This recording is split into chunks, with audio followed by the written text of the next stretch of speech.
બહુ મથે માનવી તેદી વીઘો માંડ પવાય. આ રઘુવીર રીજે રાજડા તેદી નવખંડ લીલો થાય. પણ આ નવખંડ લીલો થાય એને ટાણા ગયા.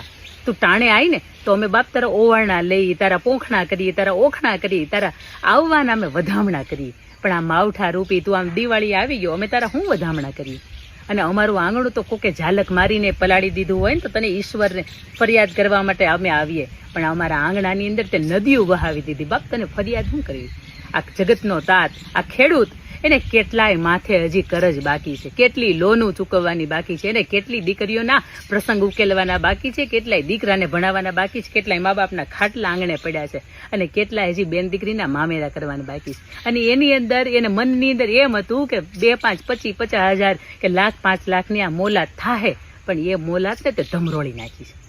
આ ઈશ્વર તને શું ફરિયાદ કરવી? આ ફરિયાદ જેવું તે કાંઈ બાકી નથી રાખ્યું. અને ખેડૂતની વ્યથા નથી કહ્યા જેવી કે નથી સહ્યા જેવી. પણ આપ સરકારને પણ વિનંતી છે કે ખેડૂતોની આ મોલાદ જેની ઉપર પાણી ફરી ગયું છે ને એની ઉપર બાપ કંઈક થોડાક વરહજો.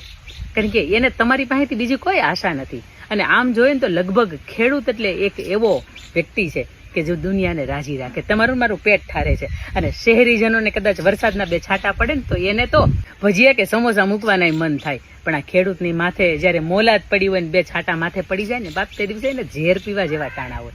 એને માંડ કંઈક 25-50 વીઘાની કંઈક મોલાદ પાકવાની હોય. એને કેટલાય સપના જોવે. આ સપનાની ઉપર બધું પાણી ફેરવી દીધું.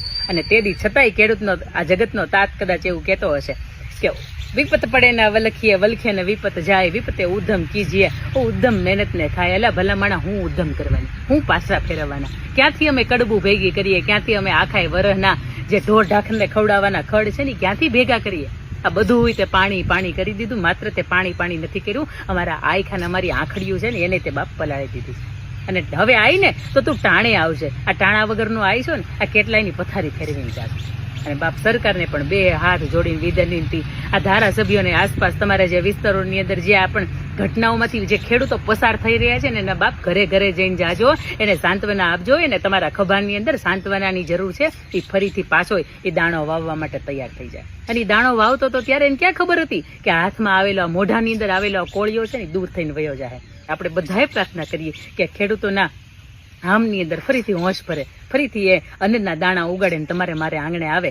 પણ ઈશ્વરને કહી એટલું કે હવે તું કોપાઈમાન નહીં થતો. હવે તું વરસાદને મોકલ ને તો ટાણે મોકલજે.